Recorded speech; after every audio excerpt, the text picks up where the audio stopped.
Welcome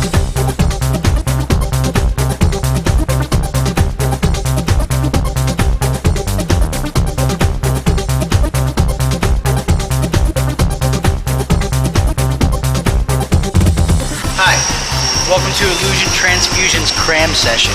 I'm Turner, and this is Disc 1, otherwise known as the Vault. It's called that for a reason. This is the disc where you'll find a video compilation of everything you need to know to be an incredible card magician. What I mean by that is you'll have a solid understanding of core card handling techniques and magic performance. If you're a beginner, this disc is the best place to start.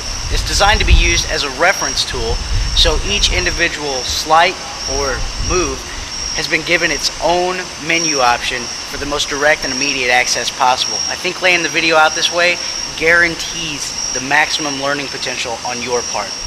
We do a lot of reinforcement here, and we've crammed as much as humanly possible into these discs, as you'll see. After you have a very good understanding of the concepts in this video, you'll be launched into Disc 2, where we'll put everything together and form some spectacular magic. So if you're ready, grab a deck or two, grab a seat, and let's cram.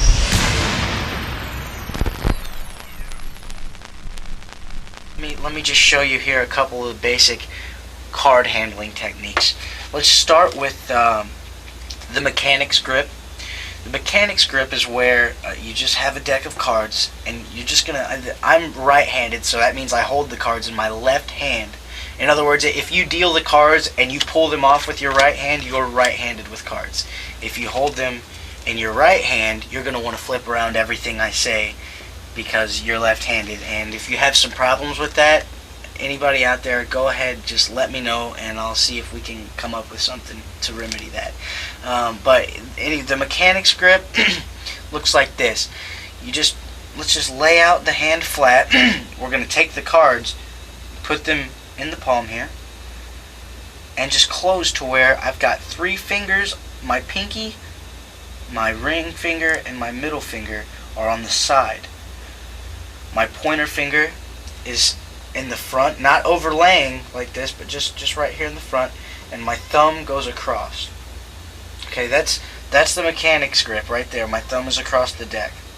Now, there's also what's called a dealer's grip. Dealer's grip is where the thumb is over here to the side, so it's just kind of ready to push cards off like this, right? Okay.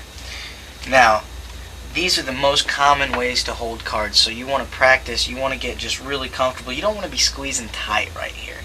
You want to just be loose, kind of hanging out, you know, so that when you're trying to do a move, you just kind of say you're showing a card and you're just hanging out, you're just holding the deck. It's no big deal. But what just happened? Bam. And I'm going to show you how to do that. This is all stuff you're going to learn, so don't freak out. Really, my pinky is lodged between the two portions of the deck. Just barely just the tip. Okay? I can't stress that enough. You'll see a lot of beginner guys that get out here and they'll have their whole pinky stuck in there. You don't need that. Cards are not that heavy. If you're holding the cards loosely, it barely takes any pinky at all to be able to slip right in there. Okay? This is a pinky break. Back with your thumb and take over with what's called a thumb break, which, oh boy, can you imagine what that may be? Same thing as a pinky break, only it uses your thumb. The next important aspect, other than just holding the cards loosely and lightly, just don't choke them off, is just some basic shuffling and cutting. Now, I want to start with probably the most basic shuffle, but yet one of the most perfect shuffles to use in card magic. Reason: you all know people that shuffle like this, don't you? Everybody shuffles cards like this. It is an incredibly easy way to manipulate the cards by knowing this shuffle. Let me show you the shuffle, then I'll show you the control. The way the overhand shuffle works: you're going to hold the cards, if you're right-handed, in your right hand, and I hold it between my two middle fingers, which my middle finger and my ring finger of my right hand, and my thumb at the rearward-most portion. My pinky is just kind of off here by itself, hanging out, and my forefinger is on the top corner here. So when you're holding it, it's gonna look like this. So then you want to put your left hand underneath like this. Your left hand comes up and make contact with the cards. You're gonna use your left thumb to just pull cards off. It's a misnomer that this shuffle is done by throwing the cards. And it kind of looks like you're throwing the cards when you do the shuffle, but that's really not what's going on. The way that this works is, like I say, you just pull the cards off, just a couple at a time. With the thumb, you just lift it up and pull them down. It's a very, very easy. It's a very smooth. When you do it properly, you can do it pretty quickly, and it looks nice. Looks like you know what you're doing. Let me do a little demonstration to show you what I mean. Let's say I had 4 cards that I wanted to be able to control, and by control I mean know the location of. Controlling, you usually control to the top or the bottom. In this case, I have the 4 aces. I'm going to use these cards, and let's say I just put them on top, and I just give the deck a bit of a shuffle like this. That's all I'm going to do. Just shuffle the deck. I give it a couple of cuts. Tell you what, I'll give it a little bit more of a shuffle here and make sure this is thoroughly mixed. And see, this shuffle, everybody shuffles like this, but look, after all that shuffling, you still end up with the 4 aces exactly where they started. Now that's what makes the overhand shuffle so perfect. There's a technique that's called an in jog or an out jog. An in jog is where you take a card and it's pointed more toward you. It's out my side of the, in reference to the deck. See, here's the rest of the deck, and it's sticking out the back. That's an in jog. An out jog then would be when it's sticking out the top of the deck. A very, very useful card control, like the one I just used, is just simply, you have the cards you want on top, already on top. You pull off about 1/3 of the deck, or just as many as you need to keep your top stack in line. And then you use your thumb to pull off 1 card. This is what's known as running a card. You pull off 1, but see what I did here? My hand with the deck comes back about 1/4 of the length of the card, and then I just pull off that 1. What does that do? That in jogs 1 card way out the back of the deck here. Okay? Don't say anything about it, but you just run that 1 and then pull a couple here and a couple here to cover it up and just make it kind of look like a sloppy shuffle. Now what happens when you're done, it looks like you've really just shuffled, but at this in jog, if you use your right thumb and push up on it and push forward, you can just pick up these bottom cards and throw them on top. The ones under that in jogged card were, of course, the 4 aces that I had on top of the deck to start. Now, like I said, a lot of videos you get they're not going to go through all of this, but I feel like if you all have taken the time, if you've taken the time to be here, then I want to take the time and make sure I have all my bases covered and I've showed you everything that I promised. So, there's that control. That's called just an overhand shuffle control. Another overhand control, let's say you just want to control 1 card, the ace of spades. I just give the deck a shuffle like this, and then, you know, just shuffle the deck, give it a couple of cuts, and I've still got it. How does that work? Well, I run 1 card again. I just pull off my top card that I want to control, and then I finish my shuffle. You want to do it just in the same speed though, okay? And I'll show you this part of it in a minute. You've got it on top, and you want to just do this at this, I'll leave it face up. You want to do this at the same speed. As you don't want to go and then start your shuffle. You want to just pull it off and continue your shuffle like this. Okay?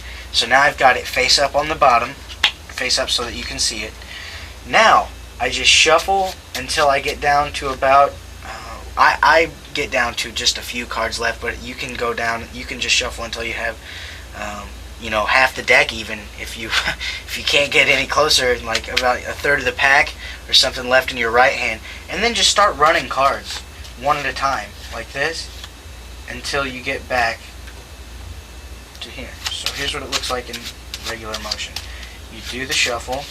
Now I start running cards right here, and I'm doing one at a time, and I end up with mine back on top. Okay. Same thing if you, let's say you want to control the card that's on the bottom. We'll take that, we'll put it on the bottom.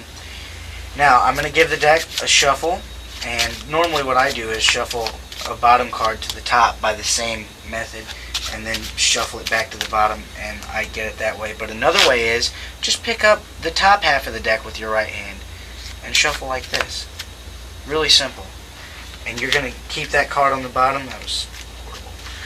You're going to keep that card on the bottom if you just pick up about half the deck. You're turned this way anyway, so the audience isn't, you know, they can't see that this card's on the bottom. They don't know that. If you want to control the top and the bottom card, now it gets deep, right? Sounds tough? Not at all. Here's what you're going to do. You're going to pull, you're going to have your left thumb to run one card. You're going to have your left fingers, these three fingers, every one but your forefinger, your pinky, your ring finger, and your middle finger are going to run the bottom card. So you're running the top and the bottom. You're pulling only those two cards off, and then you shuffle off on top, okay? Then you square up, and now you have the original bottom card still on bottom, and the top card right above that.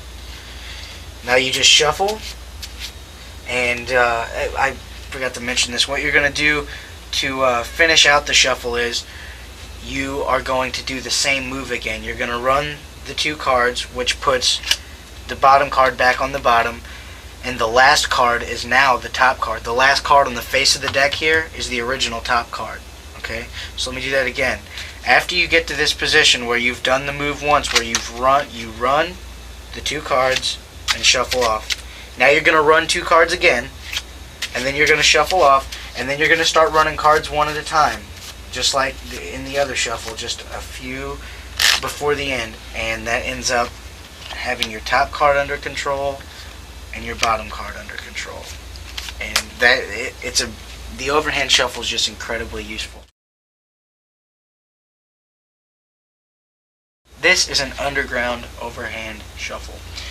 The way that it works, it is a very scary way to control an entire deck. You're not going to disturb a thing. Let me show you what the shuffle looks like. You just take the deck, and you're able to just shuffle as many as you want, as many times as you want. You can have somebody else shuffle. I've just shuffled the deck, and I haven't moved a single card. And that was a really fast one. Let me show you again. Now you can just shuffle. That's all I'm doing, and I'm not moving the cards in the deck at all, not a bit.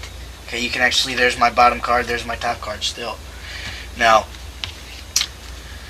the way that works is really super easy.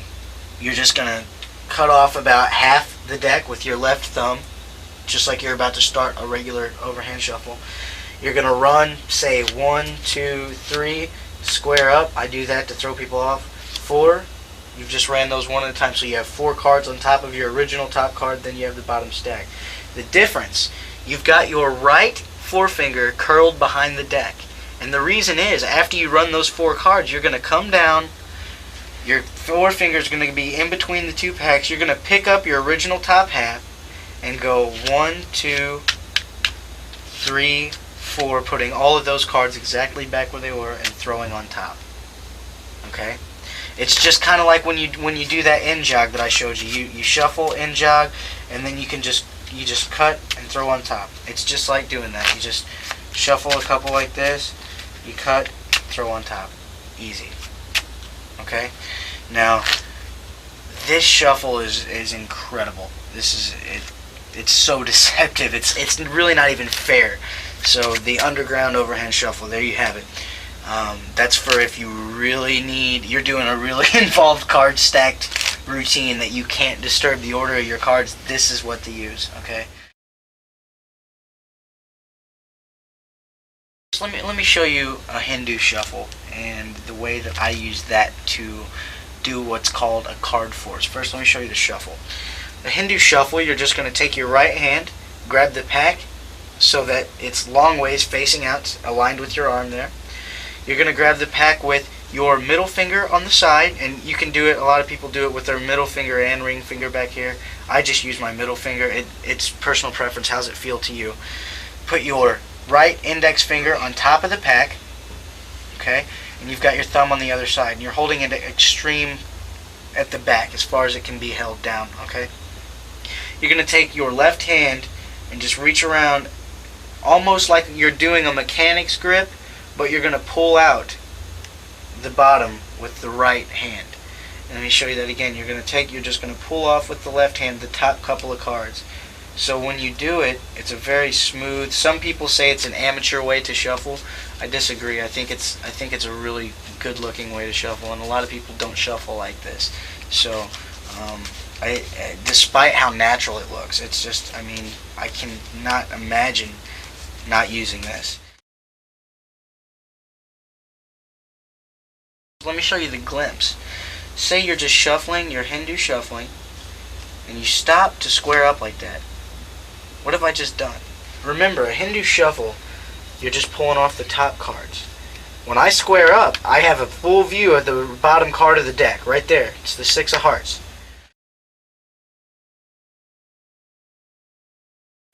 Now I continue my shuffle and I say, if you would like, just please tell me to stop, sir. And he says, stop. And then you're going to use your left middle finger to just push that card out as you come back to the deck. It'll automatically jog out like that. What you do, you just set about the middle of the card on your middle finger and then bring back the rest of the deck. Apply a little pressure with the middle finger and you end up just like that with one card sticking out that is the Six of Hearts. So that's called a force. You have forced them, the spectator, to pick a card. And you've seen what it is. That's called a glimpse. So if you don't know that a certain card's on the bottom, that's how you find out, and then you force them to take it, and that'll come in very handy for you later. Here is a control that uses the Hindu shuffle, hence it being called the Hindu shuffle control. I use this a whole lot. It's really useful for getting a card onto the bottom of the deck. Let's say you had like the Six of Spades here. We take it, you want to show it to your spectators, and what you want to do, you just push it in and give it a shuffle into the deck. And in that motion, you've actually taken it to the bottom and controlled it there. And from there you can use an overhand control, get it to the top, whatever you want to do. But let me show you how that works. Really, really simple. It will take a little bit of practice to get the timing down, but what you're going to want to do is take any card. You just riffle down with your left thumb or just slide it in. I always riffle down. Slide in the card. Leave it sticking out a little bit. You want it in Hindu shuffle. You want the deck in Hindu shuffle position. And you want the card lined up as perfectly as you can get it. Sticking out about 3/4 of the way out is best generally. What you want to do, you're going to push it in, and as it looks like you push it in and just start the Hindu shuffle control, what you're actually doing, you push it to about here. You're going to let some of the top cards fall forward, and that leaves you in this position here. So what you do from here is just pull and start your Hindu shuffle, and you're just going to strip out that bottom card with the pack as you start to shuffle, and then just finish shuffling off, and you've got on the bottom. Let me show you that one more time just to make sure. You take your card, stick it in. You'll see me do this over and over and over. You're going to push it in. As it goes in, let some fall forward, just like that. So just strip it out as it comes, as the top cards come over it. You're just going to push in, pull out, and right there, you're done. The Hindu Shuffle control, very useful. Here's the Zarrow Shuffle. This is a really useful shuffle, false shuffle. Let me show it to you first in performance here. If you take the cards and you just shuffle them like this, here's what you get. It's actually a false shuffle. Here's how it works. you're going to cut off the top half of the deck, do a Riffle Shuffle, which is the standard accepted among bridge players everywhere, push over the top cards so you end up being able to just pull out the cards that were just weaved at the corners, stick those back on top. This is all shading that move, and then square up. So let me show you that again. You give them a riffle, push those over, and just like that. Could you see what was going on? Okay, and if you go around here, I'll show you what it looks like in performance. You're just going to shuffle the cards here. You just push those over, and just a very, very nice looking false shuffle. This is useful in it's a great card control if you've got a table. I use it in a cheating routine introducing Mr. Hemingway, which you'll learn later in the video. So the Zarrow Shuffle, there you have it. This is the Slop Shuffle. I use this as a standalone effect, but it's I just thought I should throw it in because it's one of those quirky little things that you can do throughout a routine. You just shuffle up the deck, and you can see actually the cards are face up there, they're face down, they're face to face, back to back, all different directions throughout the entire pack. But the interesting thing, if I snap like that, they actually straighten themselves out. Let me show you. All that is a Slop Shuffle. I always start, you can start with the deck face down like this. I always start with it face up, and you just push some of the cards into your right hand with your left thumb, pull them off, turn the right hand over, push some more of the cards with the left thumb, grab the bottom of them with your right thumb, turn the right hand over again, so it's just your right hand turns over, grabs a few cards, turns over, grabs a few cards, turns over, grabs a few cards. And when you do it fast, it's all mixed up here and it looks really convincing if it's really sloppy like that, hence the Slop Shuffle. What you actually have is half of the deck face down and half of the deck face up. So let me show you, that's what you end up with when you do a Slop Shuffle. And if you start with the deck face up, you will end up with the face down portion on top, and it's really easy to cut to the cards that are face to face or back to back because of the plastic coating on cards. There's just a natural break there, or a natural space in the cards. You can't see it in here, but you can definitely feel it. Now, what I always do, you cut a little bit below the break, cut toward the bottom of the pack and say there's some face up, and then put them back. Cut toward the top and say some face down, and then say some of them are back to back, and then you could just cut at your break, and I mean, now I couldn't grab it there, and you cut at your break and say some cards are face to face. And if you have a table, you can just put down those cards and then come away and say, and they're all different directions, and then they're fixed. Or what I do this in the hands, cut at your break, and I do what's called a half pass. What that is, you're going to have them in dealer's grip. Your left hand, the lower packet, is in dealer's grip, and you're going to just flip them over like this and put them like, okay? You're going to do it under cover of the deck though. You kind of turn to the side. You've got a pinky break. Remember I showed you that. You've got a pinky break, and after you cut at the break, or at the natural break, you put it back, catch a pinky break, turn to the side, and as you do, let me show it to you first. It goes like this. Done. I add the little rotation to throw it off. You don't have to do that. But let me do it turning the other direction. Turn half the deck over here, and now I catch my pinky break, and then as I'm turning to my left, I'm going to actually do it turning to the right just so it's exposed, but the bottom portion is just going to go like that. Just flip right over and then rotate the pack, and you have fixed. And it's a really impressive little trick. It's a really good attention getter if you walk up to somebody and say, you've seen people shuffle a lot of different ways, haven't you? And just show them all the way. Say, you've seen people shuffle like this? Oh yeah. You've seen people shuffle like this before? You may even seen people, give the cards cuts like that. But have you ever seen anybody grab your cards? Yeah, actually some guy did this to me. I was in the middle of a trick and he did this, and I'm like, what? What do I do with this? I can't, what? And some of the cards were face up, and some of them were face down, some of them were back to back. A lot of the cards were face to face. They were all different directions, and I didn't know what to do, so I just snapped my fingers, and I got lucky because the card straightened out, and people go, "Whoa, what?" So that's, I mean, it's a lot of fun to just pull that as a quick little attention getter. I wanted to throw that in because it's one of my classic favorites. So there you have it, the Slop Shuffle. Another force I use is, say I have 5 of diamonds and I want somebody to pick that.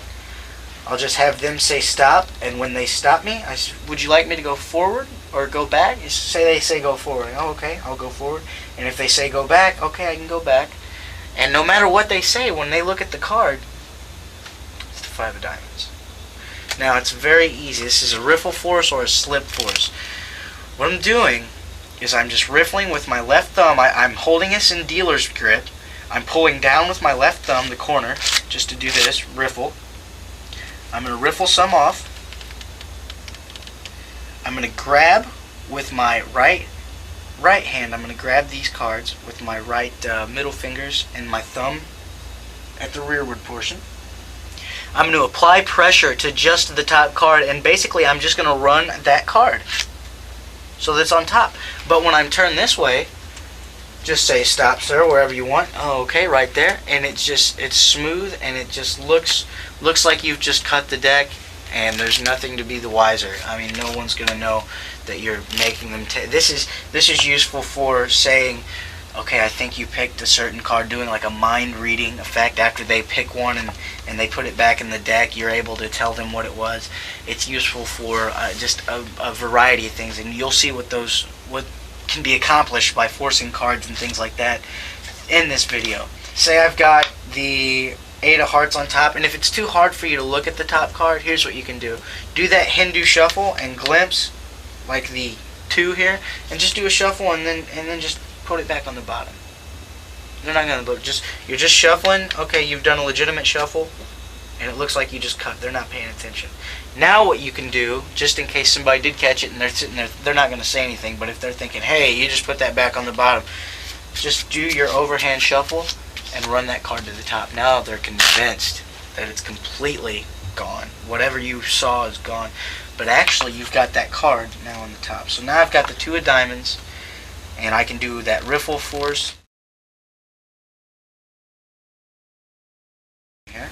You just cut off about half, and you're going to maintain what's called a pinky break.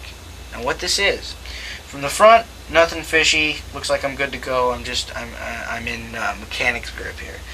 Really, my pinky is lodged between the 2 portions of the deck. When you have this, you just riffle down, and say someone says stop.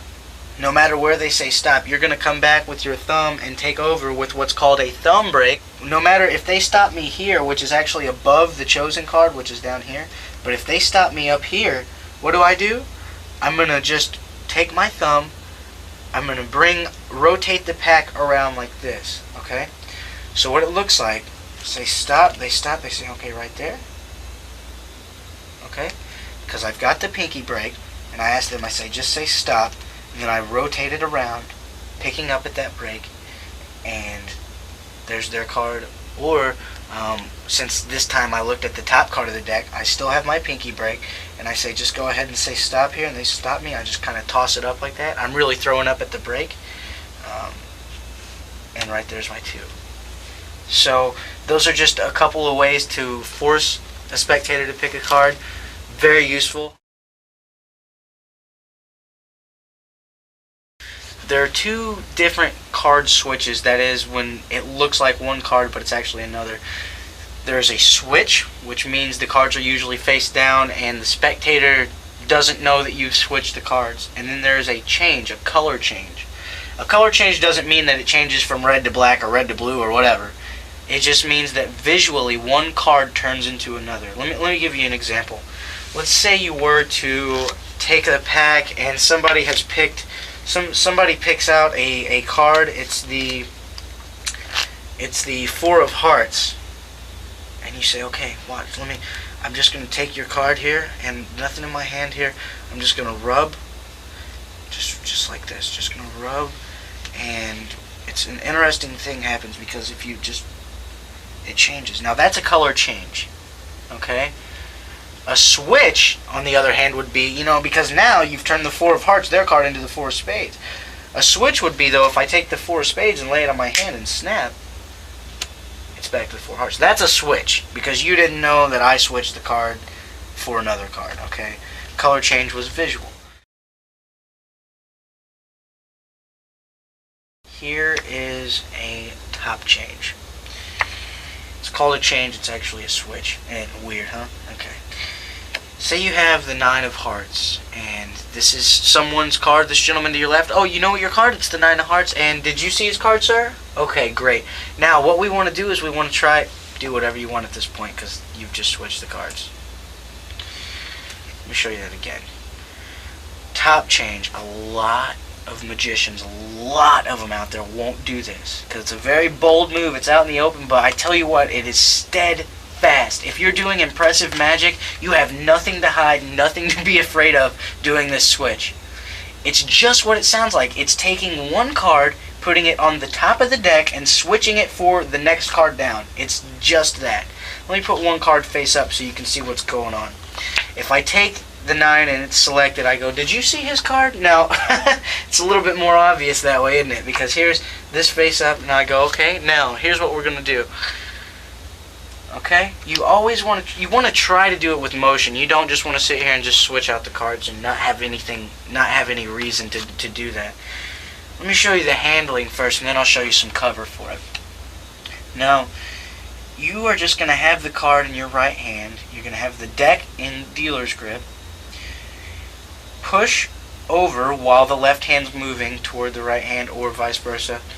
Push over the top card of the deck. When the hands meet for just that split second, you push with your right thumb the card you have flush with the deck, and then move the left hand away, because the eye follows the motion. Okay? So you take the card in your right hand, push it square with the deck as you're pushing one card over with the left hand like this, and then move the left hand away, and you've switched the cards. It's going to be loud. So a lot of times when you're doing this at first, it's going to go, and you're going to just be able to hear it. And whenever you hear that noise, you know somebody somewhere is doing a top change, But, I mean, if you really practice it enough, you can do it, and just, easy, smooth, doesn't matter. And you're out in an atmosphere with a little noise, you're okay, but the more you practice it, the more silent it's going to become. Just practice quietly, just switching the cards from place to place. Right hand into your left hand. Now I want to stress, a lot of the old timers would have the card between the forefinger and thumb, and then they would take the one off the deck between the 2 first fingers. And you'll get away with that a lot of times, but to me, there's no excuse to be using this change. Why do this? Get into the habit of pushing over the top card of the deck, putting your card on top that you're switching out. You kind of pull with the fingers like that, and just wedge it right back in there where the other one went. See? Watch. Okay? Just practice getting it like that. That way your grip doesn't change. You just wedge it into the fingers there and pull it away. Super easy. Okay? Now the cover you can use for it, you can bring the hands together and move the left hand out this way asking a question, or you can bring the hands together and move out this way asking a question, or you can do. Darryl Martinez had an idea that he used in his ambitious card routine, and what he would do is just take the deck and he would cut, like he would say we're using the assigned card for an ambitious card routine. He would just cut some of the cards off and throw it through like that, and when it gets through the other side, it's now a different card. Why is it a different card? Because the original card has jumped to the top of the deck. That's a Darryl Martinez idea, and all it is, it's a top change, and he does the change like this. Let me leave one face up again. He comes away, turns the hand down, and throws through, and that's his. It's used like a very visual effect because now you've got this here. Okay? I use this constantly, so I can't really think of a move. There's one other move I'll show you that has served me as well, but this is just one of the most important fundamentals, in my opinion, to get down. It's usually referred to as an advanced move, but that's what I'm here to do. I'm here to make as simple as possible professional card magic for you guys. So just practice the top change, and don't do it loud. If you're having problems with it, wait. That's the biggest piece of advice I can give you is, why learn 100 tricks 80% when you can learn 80 tricks 100%? You want everything to be perfect. This is a skill that you develop, practice, but I promise you it'll be the most rewarding thing that you could possibly imagine. It's great. So practice the top change until you can do it quietly and just get your cover just right, you know. Get it just comfortable for you, okay? The top change. You know, you have a card, and what you're going to do is just put it down on the table like so, and snap, and you've changed the card. How's that work? Well, I catch that pinky break, and the easiest way to catch one under the top card is just to push over with your left thumb, and then pull back, and slide the pinky under it. Just bring your pinky with it. That's the easiest way to get a break. You can do that when somebody, oh, okay, go ahead and look at your card. See, I'm done. I don't have a break now, and I say, go ahead and look at that card. Done. Just that quick. Just bam. Okay? And now, with that break in mind, what you're going to do is take the card, you're going to set it on top of the deck so that it's shaped an upside down L like this. And in the motion of apparently just dropping that card onto the table, what you're actually going to do, instead of dropping it, is you're going to drop that card off of your pinky like this. You're going to come down, let this card fall off the pinky, and fall to the table as this hand, as the thumb squares the card with the pack and the hand turns over. Now it can't be done slow, so I'll do it as slow as I can, just like that, and it changes. Okay, so again, you're just going to hold this. Let me put this one face up so you can see it hit and see what's going on. You have this card, the 5 of clubs, and you just put it down. Now I've got my 5 of clubs on top. You can do this as a color change too. Say you have like the 5 of spades here, catch a break at the face of the pack, and just bam. And now you've a visual color change. It takes a little practice to get that move, and it's angle sensitive. You can't do it when people are right down with you. But if they're looking down at the cards and they're on the side or something, perfect move. It's great. All kinds of, like I said, switches are all over the place.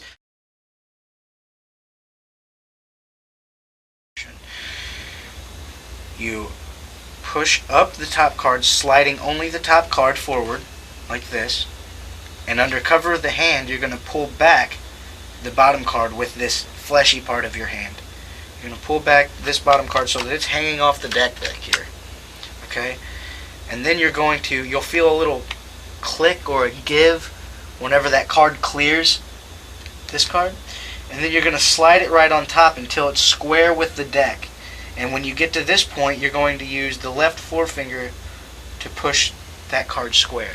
So in performance it looks like this. You push one card forward, pull one card back until it clears, push it forward, and then open the finger slow, and you've just done a color change. One presentation on that is you do the change, and you just make it look like you've pulled it off and palmed it, and then make it vanish.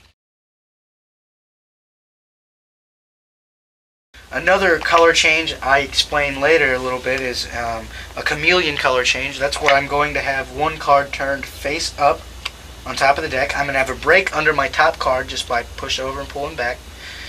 I'm going to have that break. I'm going to put my right thumb in this back here. I'm going to pick up these cards as one. Okay? From the corners with the indexes on them, with the numbers. Now I'm going to pull down with my left middle finger and thumb until I have this bow going, and then I'm going to let go with my left middle finger, and it's going to snap around. And I really get involved with that later, so you'll see how that works. Here is the tip over change, how it looks. It allows you to take any given card, say you have the 10 of clubs selected, and you want to take that and just put it into the middle of the deck, just like this. And now it's lost, but actually you've controlled that card to the top. Now, let me show you how that works. To make this easier, I'm going to turn my bottom card face up. Okay, so we have this. Bottom card face up. Now, I'm going to buckle, which is to say I'm going to take my left forefinger and bend this card on the bottom until I catch a thumb break back here like I showed you. Or you can do a pinky pull down with your left pinky until you pull that card away until you have this thumb break here. Catch your thumb break. After you have a card picked, you say just put that card face up there, and when they do, as you turn it face down with the right hand packet, you're going to drop at your thumb break like that. This way you have put your bottom card of the deck on top of the card you flip over. It's very deceptive. Let me show it to you again. Really simple. And as you turn the card over the second time to turn it face down, drop and they line up, and now you've put that card on top of it. You put the card in the middle, they assume it is the selected card, and it is really controlled to the top. There you have a very useful move, the tip-over change. I want to show you the Braue Addition. It's a way to add in cards or even switch out cards, kind of up to you what you want to do with it. Say, for example, you've got the 4 aces, and for some reason you need to get a card in here, an extra card, so that you can do a cutting sequence or you know, whatever you want to do. What you do is you just count the cards. You say there's the ace of hearts, the ace of clubs, the ace of spades, and the ace of diamonds. Now if we take one of the aces, we slide it into the middle of the deck. If we square it up and snap the fingers, you'll actually see they all 4 come back.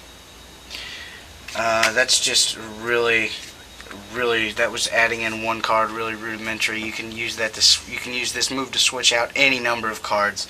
The way it works, if you're going to say you just need an extra card on top, or say you want to switch out all 4 aces. Let's just switch out all 4 aces, huh? What you're going to do, get a break under the top 4 cards of the deck, and let's have our aces out here. When you take your aces and square them up onto the deck to get ready to count, you're going to square them up and pick up at your pinky break, so that you have now the 4 aces and 4 indifferent cards under that. Okay?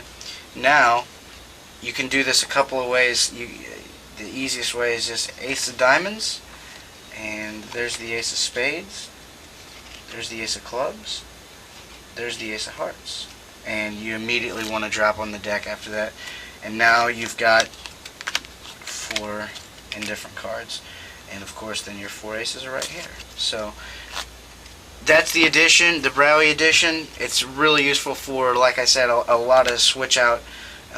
You could use it to cut aces, like I said. You can use it to say you're doing twisting the aces or something like that, and you want to change the aces to the kings, or you just want to change any cards from some card to some other cards. Good for a switch that way. So the Braue Addition. Another switch I like is, say I've got the 5 of clubs here and I just want to take that, just put that down, and but if I snap, the interesting thing, it changes.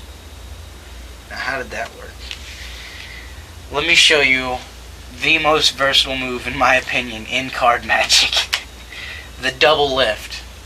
This move will serve you very well. A double lift looks like this. It's showing the 6 of diamonds, okay? Bam. That's 2 cards. Okay? And I show them as 1. That is a double lift. This is the single greatest move in Magic. You can do so many things with this. Here's what you do. When you push over to catch that break, it's really easy to push over 2 cards and just pull them back onto the deck. Catch it under here. You can turn over that double. This is what takes practice. It doesn't take practice to catch this break. It takes practice to turn the cards over and keep them aligned. One way you can do that is just by grabbing the corners. You put the right thumb in the rear corner, and you grab with the middle finger the front corner, and just use the thumb to lever it over the thumb of the left hand, lever those both over, and then you just push down with the forefinger and square up like that, so that no matter what, it's perfectly square. Now you want to make sure that when you do a double lift, you actually turn over single cards the same way that you turn over a double card. Otherwise you look a little bit ridiculous. Or you can just reach, if you would prefer, you can reach right in the back like this and turn over. I don't like that because it seems, it just seems a little, I don't know. But one of my favorite ways to be able to turn over a double is just like that. It looks hard, really easy. This is Gary Ulay's Angel Pivot Double Turnover. And the way that it works, you have your break, you take your right thumb and push on the rearward corner and let it pivot against the fleshy part of this thumb as the middle finger comes to what is the front corner up here. And then you use your right index finger to push it down and turn it over, but this fleshy part of your thumb keeps it square. And then you can add in a little convincer by just pushing with the thumb, but you're not really pushing. See, all the motion is right here. My fingers aren't doing anything, but it really looks like it. It really looks like there's a lot of motion in this. Okay, it's kind of hard to do slow for me, but it's really easy quickly. You just have a card and just bam. Now, one thing you can do with this, and this is later in the effects portion, but one thing you can do with this, you show somebody a card, you say, okay, that's your card, the 6 of diamonds there. Alright, I want to put that in your hand. Now I just want to go, got it. And they're going to freak because that card changed. They will freak out. You'll see guys that I've done this to and girls that I've done this to, they don't know what to think. The double lift is probably the best kept secret in Magic.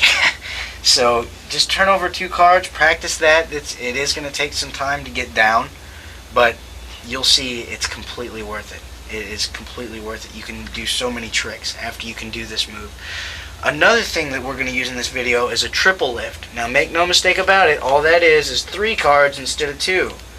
And it's a little bit more complicated, but it's not bad. It's just going to take a little practice to get down. That's all. Just a little practice and you'll have it. You'll be able to turn over 3 cards as 1. But you can use the double lift as a switch, and let me just show you the little routine that I showed. I do a classic color change, and then what I do for my little demonstration, I'll say, yeah, can you believe that? We turned a 4 of hearts into a 4 of spades. What I'm doing is just catching that pinky break. That's it. Under my 4 of hearts here. And then I put the spade back without them seeing the heart. I do a double lift off where I've got 2 cards.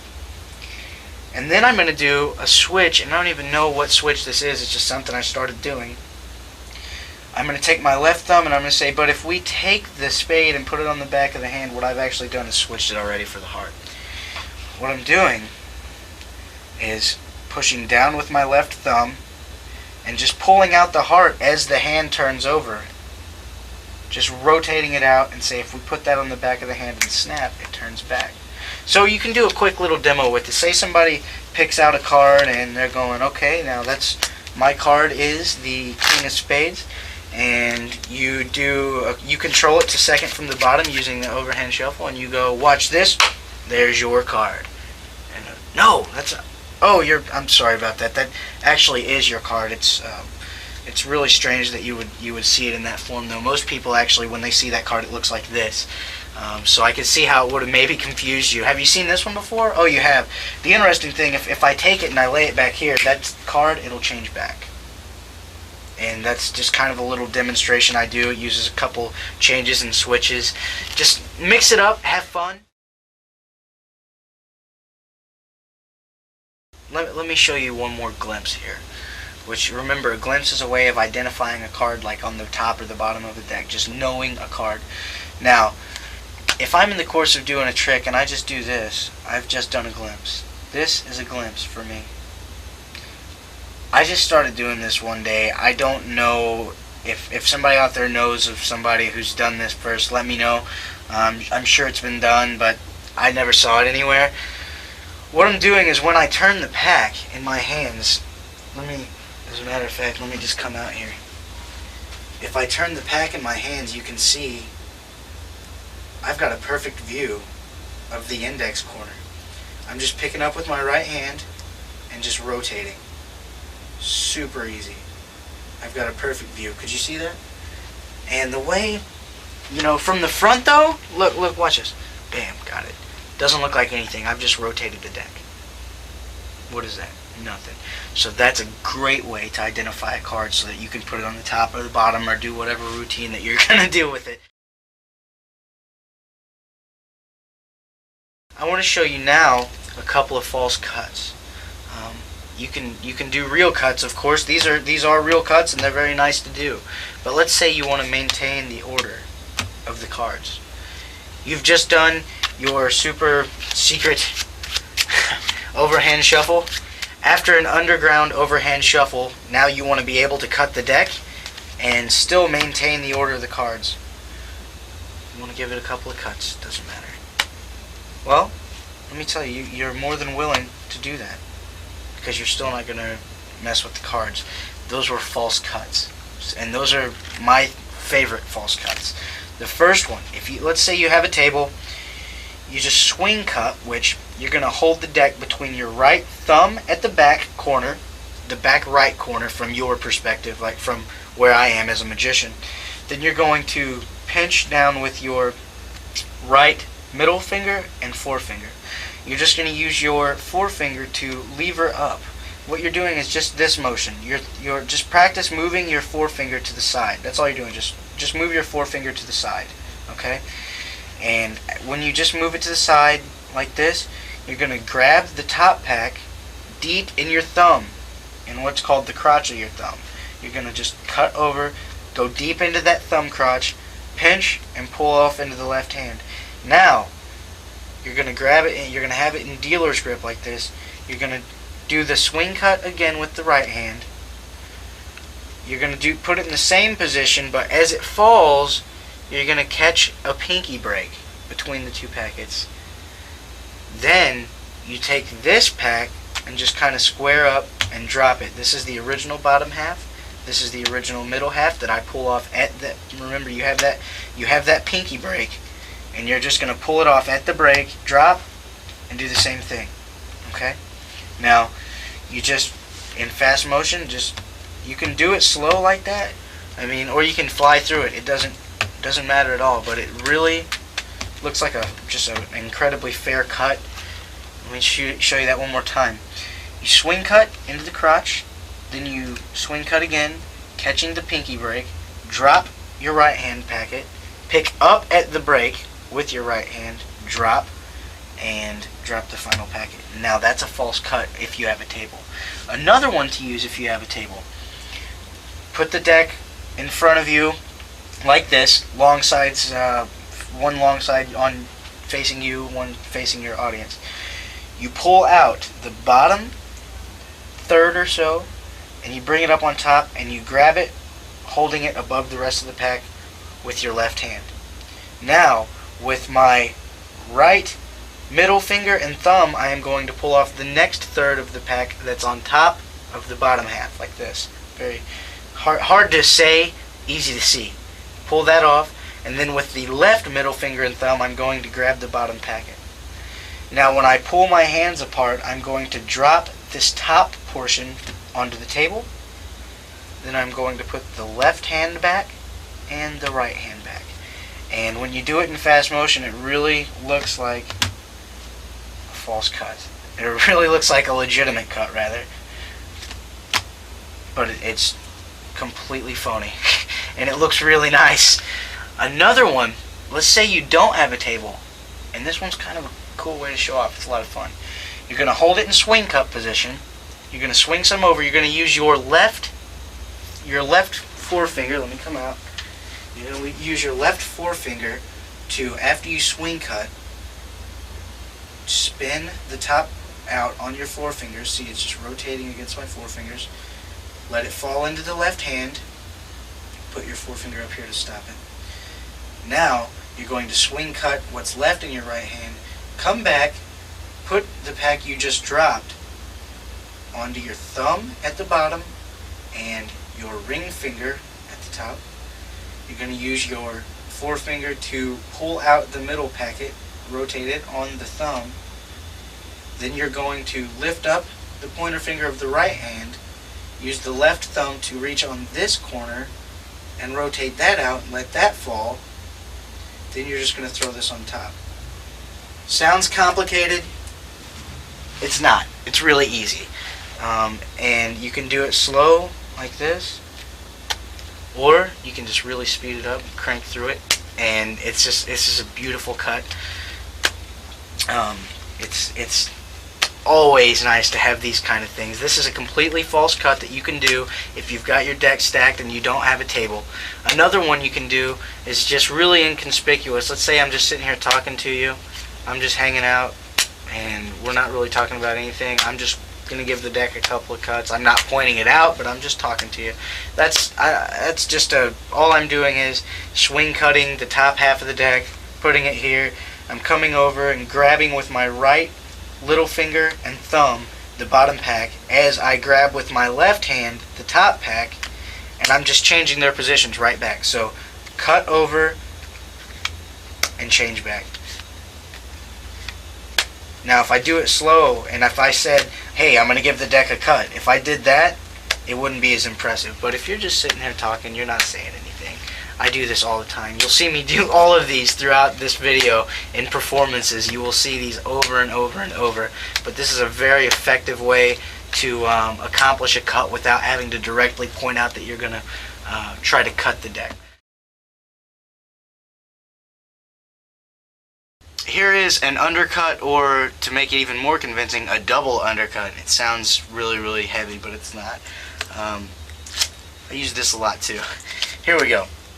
A double undercut. Say I've got the two of clubs right there on top of the deck, but I've got a problem. I've got a spectator that's burning me, and he thinks every time I'm cutting the deck it's fake. So what if I give the deck a couple of cuts,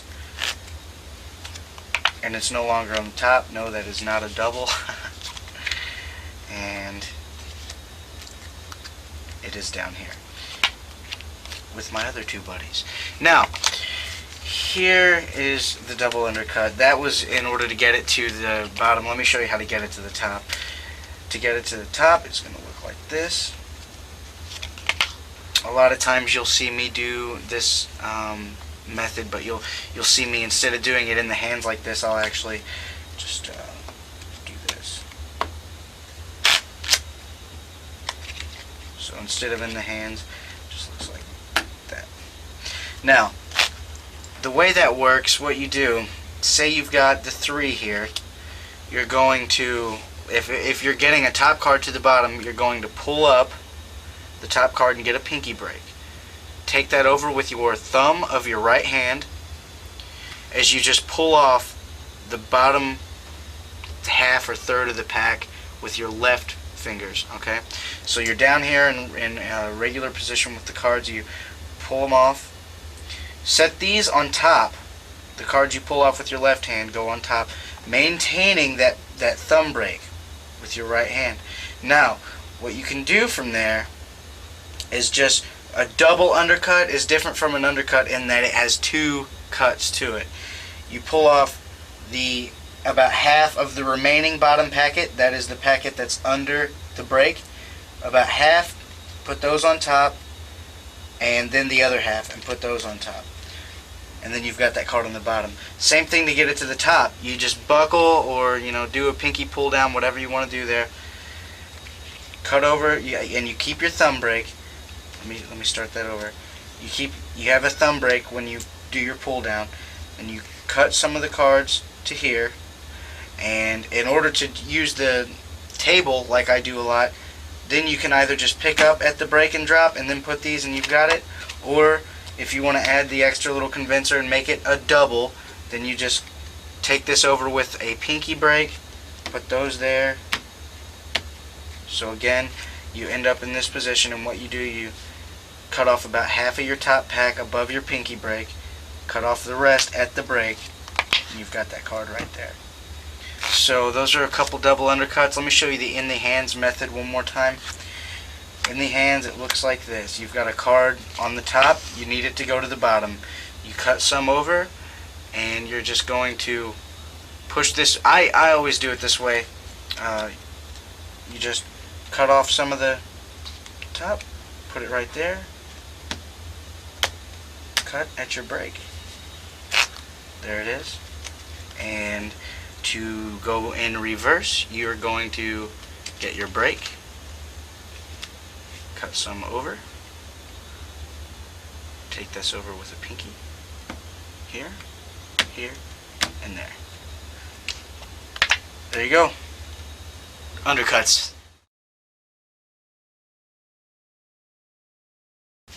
Now let me show you a couple of one-handed cuts. This is probably the most used one-handed cut in all of Magic or card handling, and this is the Charlier cut. Okay?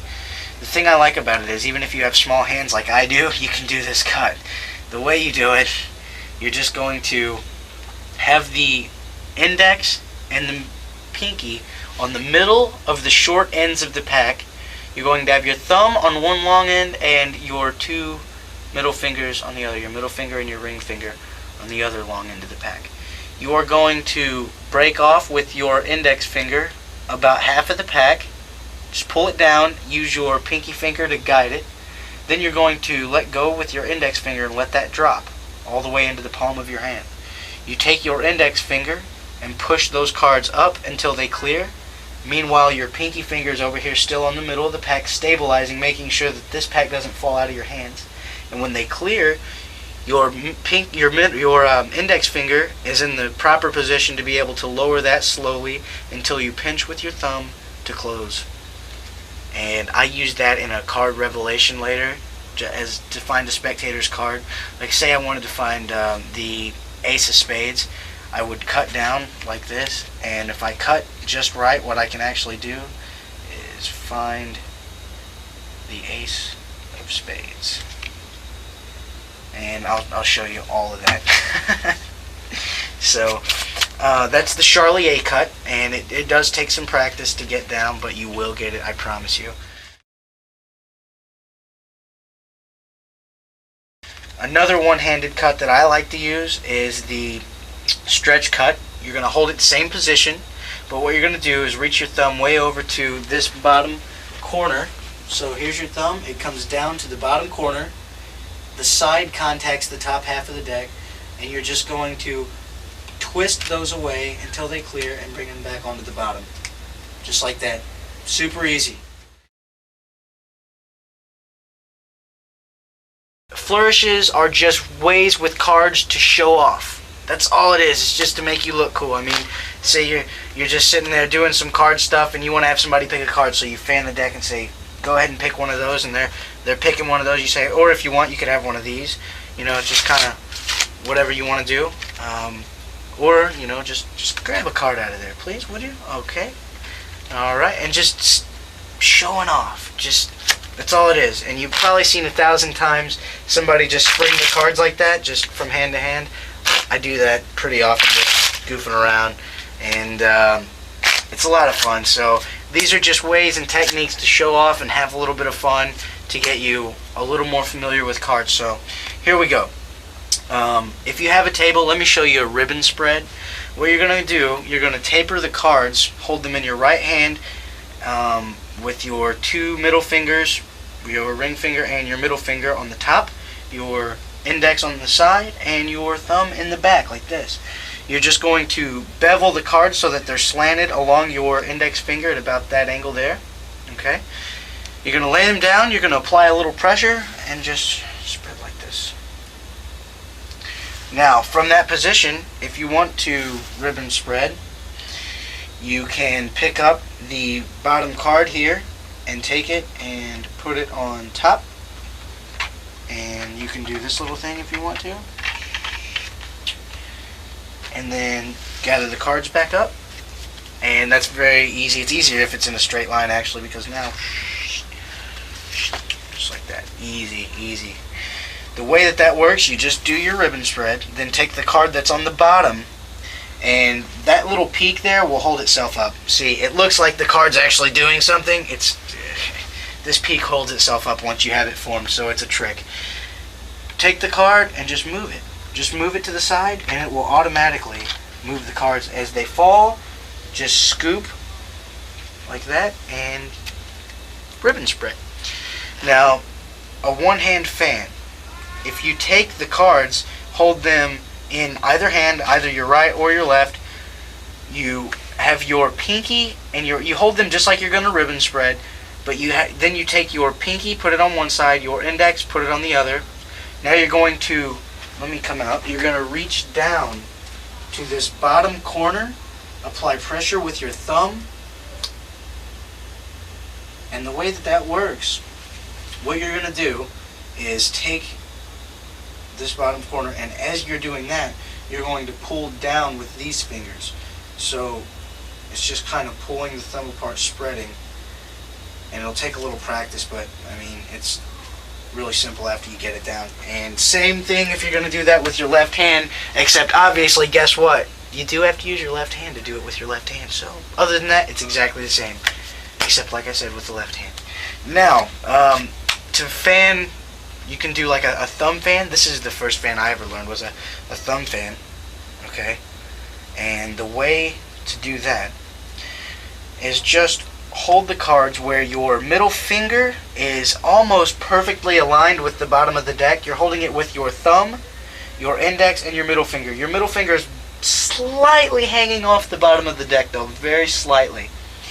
You can square them up on your on your ring finger, which is actually gives you the perfect position. If you just kind of bend your ring finger back and square the cards up and then pinch with your thumb, they will be in the perfect position to fan. Okay? So after you do that, what you're going to do is just take your left thumb, you're going to bevel him a little bit, you're just going to apply pressure with your thumb and move it to the side. Without the cards, here's what a fan looks like. It's just moving, it's just an arch motion is all it is.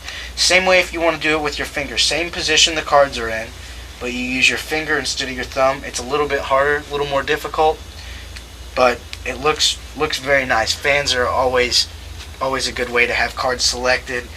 And if you want to take a fan and take it to the next level and close it with one hand, if you want to take a fan, take it to the next level by closing it with one hand, I recommend that you do that. Now, how do you do that?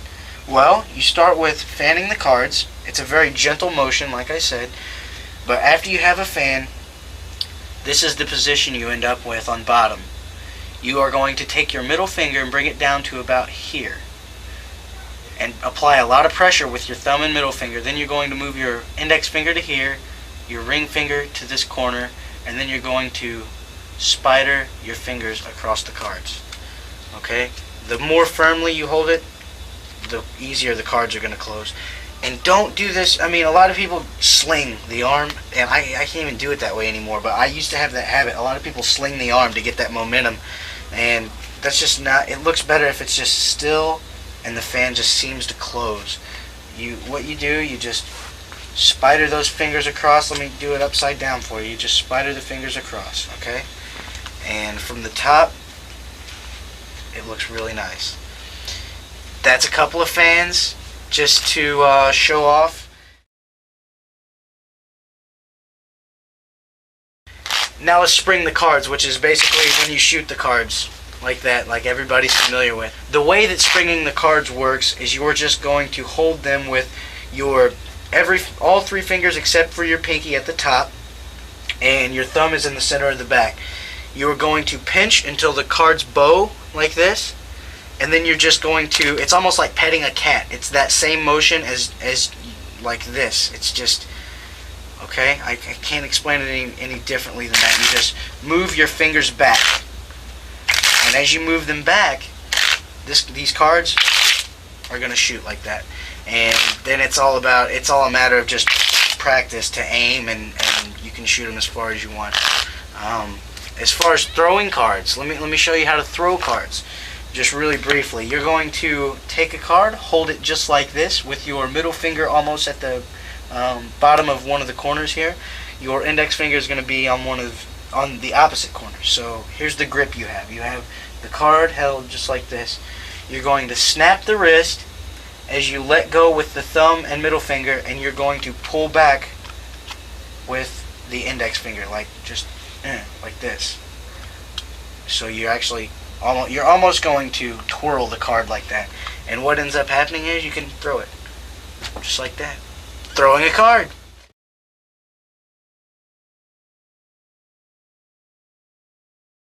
Introducing Mr. Hemingway. This is the bonus effect. I just wanted to throw this in because I feel like you deserve something really special for sitting here and listening to me ramble on and on. So, introducing Mr. Hemingway is an in-your-face card cheat gambling routine. Some people may know where the name comes from. As a matter of fact, let me give you a little history real quick. You'll be one of the few people that know this. Hemingway is a name that's given to someone who is knowledgeable about cards. If someone said you're a Hemingway, then you're someone who knows about cards. That's why I called it this. So anyway, there's some history. To show you the effect, here we go. In card gambling, it's a little bit different than any other type of gambling because no matter how much you know about pulling a lever, you're not going to increase your odds any on winning a slot machine. But if you are knowledgeable about cards, then you give yourself an advantage. I'll show you what I mean. Let's say we were to, I usually have spectators shuffle the cards for me, and I'll go over that, but since I don't have any spectators here, I'll just shuffle the deck up. And the best thing to do here, let's see if we give the deck just a cut. See, the deck really is mixed up. Really is mixed up. So, a good gambler could cut the deck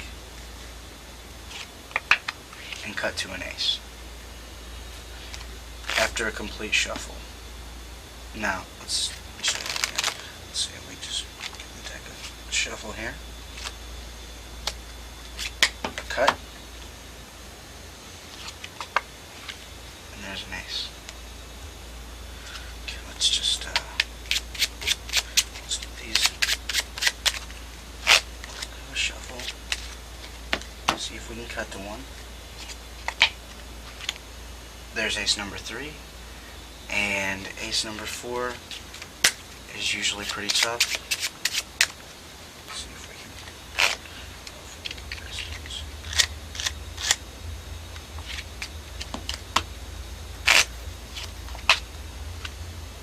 can. Ace number 4. Now, in cutting to the aces, a good gambler, yeah, does get to the aces, but what do you do from here? What if someone else had to cut the deck? Well, I say a good gambler would know where that person was cutting. A good gambler would know they control everything that anyone does in a game with them. And by that, I mean, let's say we were to just take the cards. We'll just stick solid here like this.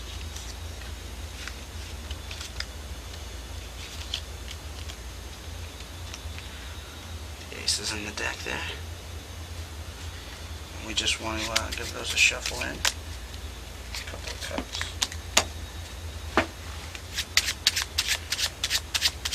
A couple more here. Now, as I said, let's say we were to have a spectator now cut the deck 4 times. Take a couple of the cards, slide them onto the bottom of the pack, the first pack, and put a card on each of the remaining piles. Do the same thing, just take a couple of the cards there, burn them, and put a card on each of the remaining piles. We'll do this again.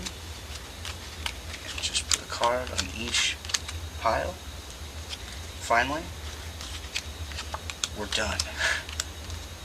Now, a good gambler, even though somebody else cut and someone else shuffled and burned cards, they can control, because now the spectator has cut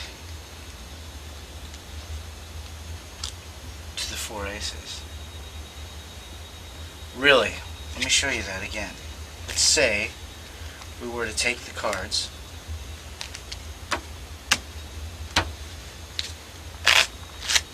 give them a couple of Give them a good shuffle here.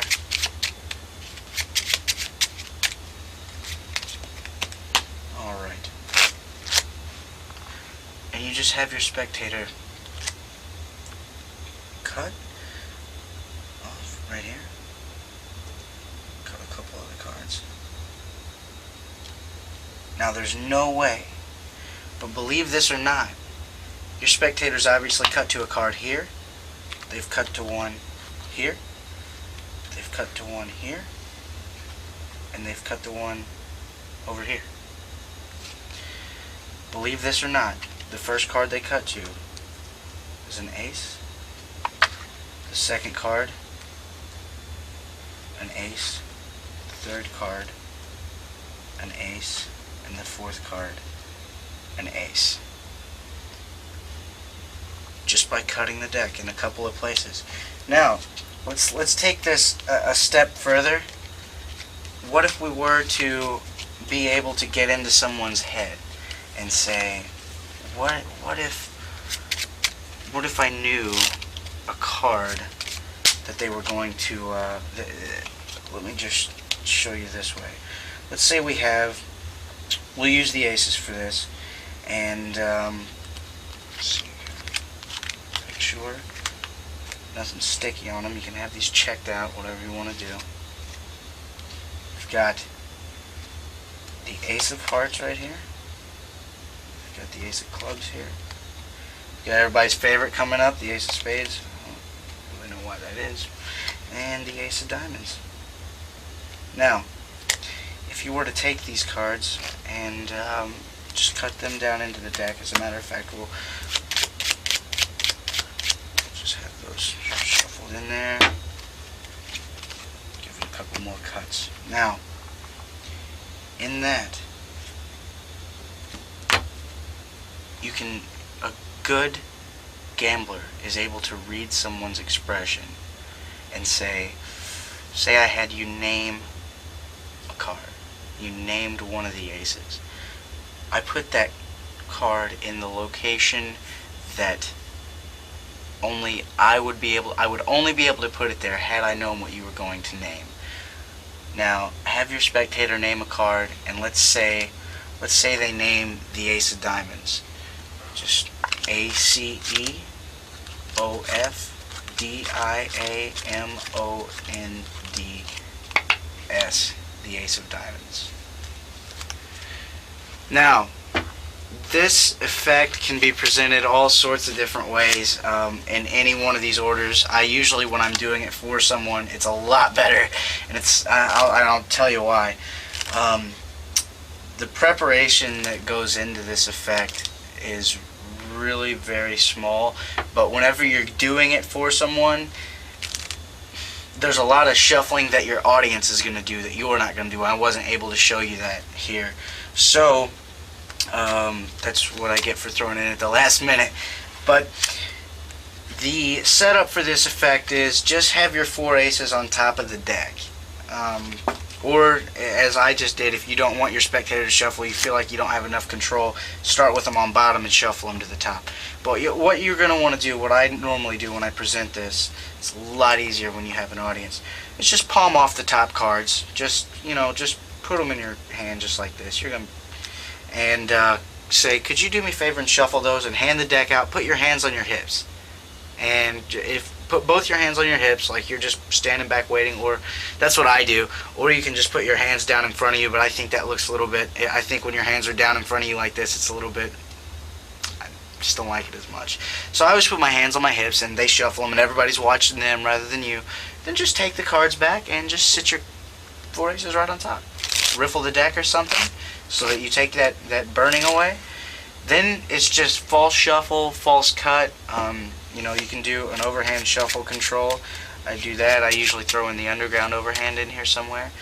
Give it a couple of false cuts and reveal your first ace. Do the same thing. Give it a couple shuffles, a couple of cuts until you reveal all 4 aces. That's pretty astounding, because after you have an audience member shuffle your deck and then you also shuffle it without ever looking at the cards, you shuffle and cut, and you're able to cut all 4 aces, it's really impressive for them, because in their mind, and what you're going to want to do when you're done is say, and you shuffled those. That way, even though you shuffled it 3 times after they did, or hopefully they will remember, yeah, I shuffled it, and that's what they'll tell everybody, and that's how most people are going to remember the trick. It's a little bit of psychology. Now, after you get to this point, what I always do for this is just stick the 4 aces in the deck, making sure that I have some cards up top that I can do a Hindu Shuffle control. That's what I'm going to do. I fan them out a little bit just to show that, yeah, all 4 aces are in there. And then I do the Hindu Shuffle control that I showed you, which is just the strip out there. Strip the aces out, shuffle them onto the bottom, and then just take them, do an overhand shuffle, run the last couple of cards, and you're just going to run these cards right to the top, just like that. Then give it a couple more shuffles and cuts, and then say, now, a really good card technician could even make sure he knew after every shuffle by a spectator, or by another gambler, by another card player, that he knew where all the aces were. And this is how he would do that. Let me show you. And then have them cut the pack into 4 piles. This is an old kid's effect, but it's a lot of fun. And tell them, I always say it like this, I always say, just take 2 or 3 cards off the pack there, and I always point to the first packet or to one of these. You want to make sure that this is the last packet that they pick up, because this is the one with the aces on top of it. And they take a couple of cards, or you can pick these up, even take half of them just like this, and just put one and say, look, all you're going to do is go through here, you're going to pick up a couple of cards there, and you're going to put them on top of each one. Can you do that? Okay, why don't you just take 3 cards from there, and at that point you have shown them taking more than that, but you're telling them to take 3, so they're going to take 3 and have them do this, and then you don't even have to say it again. You say, go ahead and do that again, and they'll take 3 cards, put it onto the bottom, and do this. Or you can just tell them right at the beginning, why don't you take 3 cards off, and they still won't catch it. If you tell them to take 3 cards off the top of each packet and put them on the bottom, and then put a card on each of the remaining piles, they still won't catch it. What actually happens is they deal the aces on top of the piles, and the reason that happens is whenever the aces are all over here, and remember, you go through this 3 times of taking 3 cards, putting them on the bottom, and then you put 1 on the remaining piles. So when you get here, you end up with 3 cards on top of the aces. Then, it's a really easy situation to take those 3 cards, put those on the bottom, and when you deal, you're dealing an ace number 1, ace number 2, ace number 3, and ace number 4. So, that's a nice little middle ground for this effect. And then what I do is take it a step further than that and just use what are called what will be perceived as dead cuts, which is where there's just a cut and there's an ace. There was no fancy move or anything. And the way that I do that, I have the spectators do this again. Have your cards back on top, do a couple of false shuffles and some cutting, and then have them again cut them in the same fashion as the last phase. Pick up this last pile that has your aces, and now you're going to do Marlowe's cutting to the aces from the tops idea. And the way that this works, you slide over the top ace only of the deck here that you pick up, and say you've cut to a card here, you've cut to one here, you've cut to one here, and you've cut to one here. Now you've got 3 indifferent cards and your top ace. What you're going to do is just square those up, and as you do, you're going to catch a pinky break with your left hand. Then you turn over the top card, which is an ace, and say, would you believe the first card is an ace? Pick up at the break, bring over all 4 cards, the 3 indifferents and the ace. Say, would you believe that's an ace? Pick up at the break, and then spread those and say, that's an ace there. Now you've got the other 3 right here. You say you cut to an ace there, you cut to an ace here, and of course you cut to an ace there. After they cut to the aces, you can have a spelling trick if you want to. This is an optional phase. The way that you do this, the aces spell progressively with, if you leave out the word of, the ace of hearts spells with 9 letters. Next, the ace of clubs spells with 10 with the word of. The heart's the only one you're going to leave of out. Ace hearts is 9 letters. Ace of clubs is 10 letters. Ace of spades is 11. And ace of diamonds is 13. So, how do we account for 12? Well, that's pretty easy. We're going to use that Braue Addition. If you have the cards in this order, hearts, clubs, spades, diamonds, from the top down. So, hearts, clubs, spades, diamonds. Okay? Now, just reverse count them. Just say, yeah, we're going to use the aces. You're going to pick up your deck, and here's when you're going to do the Braue. You're going to say, there's the ace of hearts, there's the ace of clubs, there's the ace of spades, and as you're showing the spade like this, that's everybody's favorite, and as you're doing that, you're getting a pinky break under the top card with the left hand. There's everybody's favorite. Come back to the deck, pick up that one card at the break, so you just added it to the pack, and then say, and then there's the ace of diamonds. Now we're just going to use these. Now all you have to do is shuffle 8 cards up to here.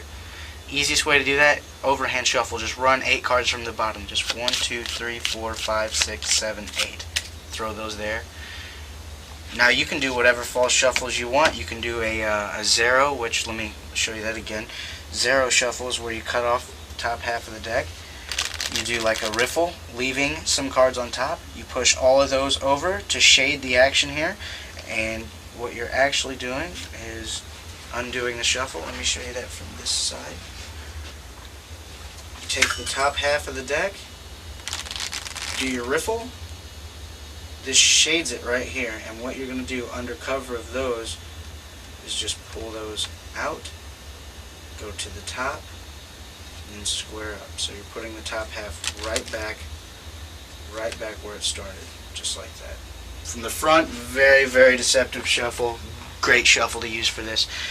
Now you've got your cards in position to be spelled. If they name the ace of hearts, you just spell A-C-E of, what'd you say? Hearts? Okay. H-E-A-R-T-S, the ace of hearts. If they say the ace of clubs, you say, okay, the A-C-E of clubs, right? C-L-U-B-S,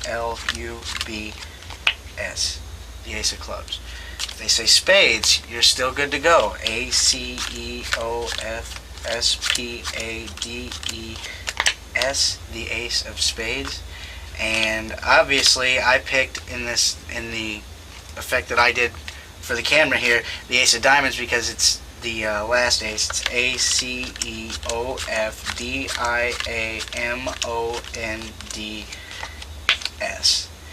And if you like, if they name the diamond, you could even go a step further by just throwing all of these on top, ditching that card, and as they're freaking out over that, you could even say, no, but the interesting thing is, I told you I was gonna put the card somewhere, and I knew you would name it, right? And they, yeah.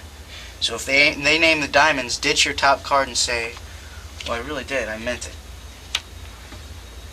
And you look like an incredible gambler in front of these people. You can even tell them, if this is at the end of your routine, you can even tell them. A lot of times, magicians or card gamblers will use these false shuffles and false cuts as means by which to control the cards.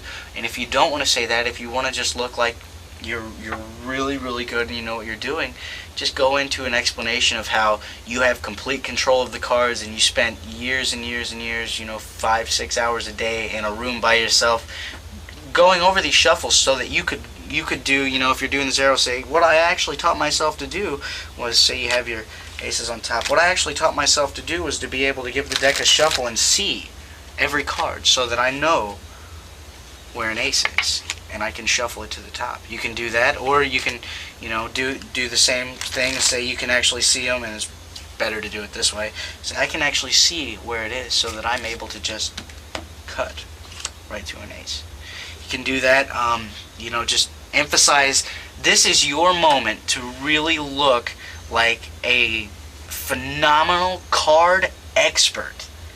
And no one's going to know the difference. The moves are all really easy, and this isn't a really in-depth, involved routine here, but it's a really strong routine, and the reason is it's when you present it in such a way that you've got other people shuffling your cards, you're shuffling the cards. Anytime the cards are shuffled and cut numerous times and you're able to cut the high cards and find them in mysterious ways, spectators do it without you ever touching the cards. That's good magic. That's good performance. So, introducing Mr. Hemingway.